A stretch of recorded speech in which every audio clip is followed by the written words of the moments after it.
Hey, everybody, and welcome back to another episode of the Entrepreneur Rescue Mission, a Time to Grow podcast.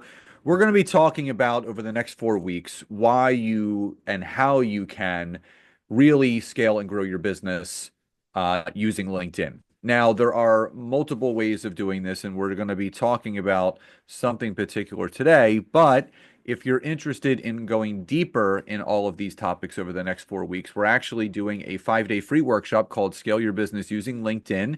It's a 5-day workshop from April 21st to April 25th from 12 to 1 p.m. Eastern Standard Time. If you'd like to register, just go to the show notes, the description, and the email that gets broadcasted out, and we would love to see you there. So, what we're going to be talking about today is how to build a network of clients on LinkedIn. So, Nancy, when someone hears that, the first question that comes to mind for me is who should I be connecting with on LinkedIn in the first place? Yeah, that's a great question because, many of us, right, pop on the Wasn't that such platform. a good, straightforward, It was, clear question, Nancy? yeah, total behind the scenes. I'm like, just ask me a simple question. So That was a anyway, softball. softball. So anyway, when we think about who we should be searching for on LinkedIn, there's two players that come to mind, right? And some of us don't think of it this way, right? We get on LinkedIn, and many people think that LinkedIn is just one of those platforms where they're looking for a job or, just looking to learn about a company or something like that. But LinkedIn's such a great place to build your network. And, the two biggest people that you should be looking for on LinkedIn is number one, your ideal client. And we'll kind of dig into that a little bit deeper, and potential referral or power partners. Right? There is a huge game changing just beauty in right connecting with even just one individual, right, that can change your business. And I'll share a story shortly, but those are the two people that we should really be looking to connect with on LinkedIn. And the reason why these are the two types of people is because number one, the one type of connection that Nancy mentioned, ideal client, that's the person that you're going to be selling to without selling. Because LinkedIn is not a pitch slap fest. You're not openly selling, but those you're selling to those people. Your content, your skill set, your expertise is going to be directly selling to build that know, like, and trust. But also the people that you're solving problems for. You should not and do not want to work with everyone. You need to be really honing in and focusing on specific people and also the power partners or business allies. Referral partnerships are one of the strongest forms of business building strategies out there. I get a referral at least once every 2 weeks at this point for high level consulting, and that's a nice thing for me because when you're selling not just high ticket but extreme high ticket, it really bridges that gap and you start to see more of the power of what LinkedIn is. And I'll share a very quick story. There's a client that I'm working with right now whose demographic on LinkedIn is female founders. That's who they serve. And the great thing is they serve this demographic from a hybrid standpoint. They serve this demographic from a client standpoint, but also from a collaboration and power partner standpoint. And we were on a session the other day and we were doing some searching and strategic seed planting on LinkedIn. And we found three different female founder organizations that have at least 75,000 members plus. So all she has to do is get her foot in one of those doors and it's game over. And that's the power and potential that LinkedIn has. And, the fact is that you have to get clear on both who your ideal client is and who your good power partner is, or a combination of the two, if you're really going to build the right type of network on LinkedIn. Absolutely. And so one thing that I wanted to ask you, Scott, I get this question a lot from clients, but Nancy, no questions, please. No no questions. question. So when they are going to be searching, right, for, let's say, their ideal client or who they want to connect with, how specific do you have to be with that search? And what are some of the ways that you can search on LinkedIn to find those people? Well, I learned a new word and you said Boolean, right? Are you Boolean making fun of search. me? No, Yeah. what's it called? Which, Boolean, right? so, well, Boolean search, yeah, it's like and or I'm going to explain yes. what it is. I'm going to explain what it. Yeah, I'm So explaining. I didn't know what it was called, but Uh, like I was so a Boolean search is basically how you use a general search engine. So maybe you're just to use just a general example. You have a craving for sushi, right?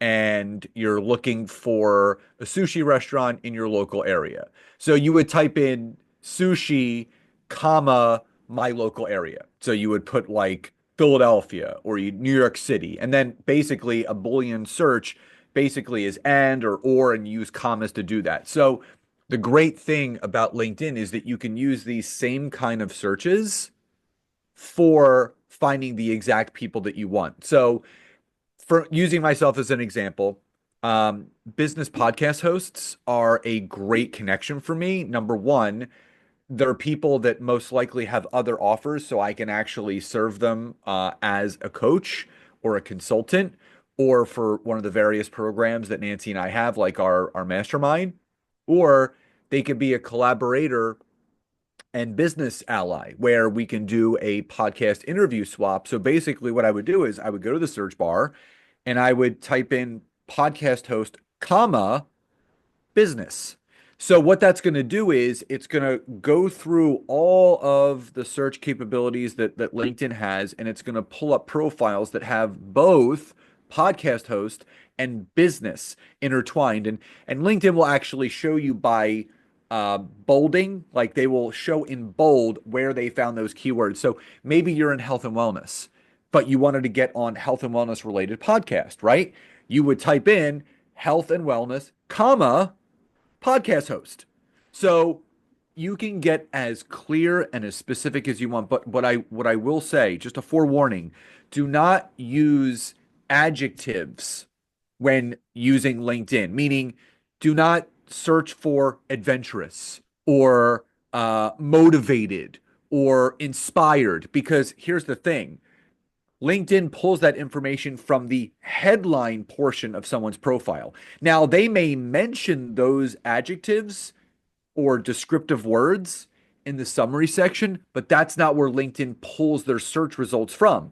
It's pulled from the headline portion, and very little people use descriptive adjectives like that. So you have to get very, very macro with your searches. So it could be job title, industry, profession, and things of that nature.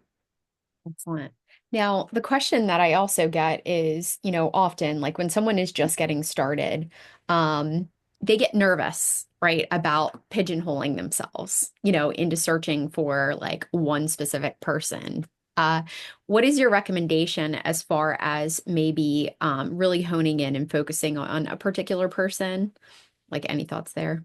Yeah, I mean, if you only serve one type of profession or industry, then that's what you should be building your entire network around. If you serve multiple types of individuals, because, you and I, we serve coaches, consultants, and service professionals. So we have varying search criteria Yeah. because we can search for business coaches, we can search for business consultants, and we can search for service professional. But we can even go a little bit more micro. We can search for Mm, insurance brokers. yeah. We can search for law professionals. We can search for financial professionals. So you can go as macro or micro as you want with that search. But if you're someone like the client that I just kind of described to you, they only serve female founders. So they're only going to use that criteria because the more straightforward and the more niched down your search criteria is, it makes everything else easy because then you don't have to think about, oh, what's my content going to be? Because your content is going to be then delivering it directly to the people that are accepting your connection request, which are people that you serve best. So that's why it's really, really important to get crystal clear on who you actually want to build your network around, because you have to think about, who am I serving? Who's most likely going to buy? Who's most likely going to want to get on a call with me? And again, if your profile is set up the right way and you're connecting with the right people, your messaging is on point, you're going to be booking more calls, you're going to having great conversations, and then leading to conversions into your business. I think that's great. Yeah, I think it's like so incredibly important. Like step one, even getting on LinkedIn and doing the do is to be intentional. So I love that. I know I work with a lot of health insurance broker clients, with my agency. And a common question is, well, who should I be looking for? And, depending on the company size and, who they're really trying to target, right? It might not be the CEO, right? That they're looking for. It could be other decision makers that are looking to work with health insurance brokers. It might be an HR director where they can get their foot in the door. So I think it's important, right, for everyone listening, kind of write down like who would those people be, right? What are the job titles that they have? And like Scott said, how specific can we get in there? Now, the next thing that I want to ask Scott, whenever it comes to power partners, because this is another thing, right? Referral partners. Some people can't even decide or identify, right, who that person is for them. Can you give me some examples of power partners? And we'll use health insurance brokers as an example. Like, who would be good power partners for these types of people? I mean, underwriters would be a good power partner because those are the ones that are actually writing up the company policies and stuff. But another example that I like to give for like service professionals, think about law professionals as an example. Say you're a divorce attorney or family law, right? Who would be a good power partner for you? Estate attorneys. Because typically, if there's any sort of family law information or people are getting divorced and, there's split of assets, estate attorneys and family law professionals typically go hand in hand. I always make that kind of recommendation. Also, if you think about real estate professionals, right? Who are some of your power partners? Title insurance companies, right? Also underwriters, um, uh, insurance brokers, right? So this is what I mean. You have to think about the person that is already talking to your ideal clients. You have to think about, if this is what I do, right? And these are the people that I want to connect with. Who else are these people kind of networking and talking to? So just start thinking about as an insurance broker, for an example, and you're looking to get into XYZ company, maybe HR departments, because you have to think about the decision maker, right? Who is that decision maker? You're wanting to get more speaking engagements.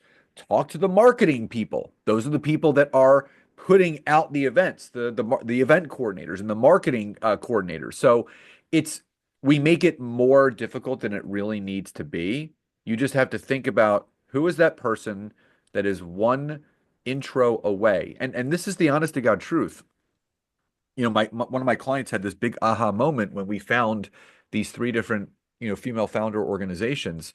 She said, all I have to do is get into one of these and my business is done. And that's but that's really what happens. Yeah. It's making the one right connection, and that's when the snowball effect comes into play. So everyone thinks that it's got to be a thousand different opportunities. Sometimes it's just one. I mean, think about the partnership that I had with Helms Briscoe, right? I made that connection on LinkedIn. They did an introduction to Caesars Entertainment. I made the connections with Caesars Entertainment. They loved what I did.